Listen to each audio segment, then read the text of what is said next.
Ito yung sabon ng Jenny Moon. Guys, yung bula niya para siyang whip. I thought mura lang yung sabon ng Jenny Moon. So guys, kasi di ba gumawa ako ng content tungkol dito. Ang sabi ko mura lang to. Guys, mura lang naman talaga to kung i-compare nyo dito kay Jenny Moon na booster. Pero guys, yung mga stock kasi sa market ngayon, yun kasi yung air cargo, kaya medyo mahal yung benta nila. Kaya guys, kung mapapansin nyo, never pa ako nag-showcase ng tungkol sa Jenny Moon na sabon. Kasi nga ayokong makabili kayo ng mahal. Kasi sisisihin nyo na naman ako pang nagdatingan yung mga mura na mga, mga bulker ng Sea Cargo. So, yun na lang yung hinihintay ko. Kaya hanggang ngayon wala akong showcase. So guys, lahat ng may stock ngayon, nag-import talaga sila, isinakay nila ng aeroplano. Guys, kahit halimbawa mag-ibang bansa kayo o pumunta lang kayo ng Boracay, pa nag-add baggage kayo guys, mahal na. Guys, isipin nyo na lang, napakalaki na sabon ng Jenny Moon, promise. So, yun lang. Basta guys, eto, yung effect nito is toned up talaga. So, eto ha, take wait.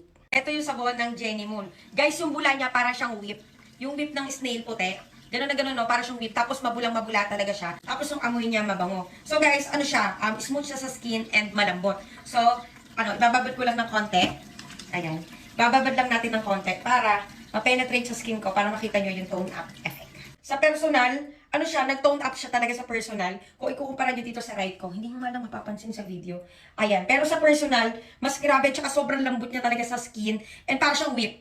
Whip na whip. Yung pag-uway ng ano niya, ang ganda. Promise. Magugustuhan nyo. So, ayan lang. Bye-bye, guys!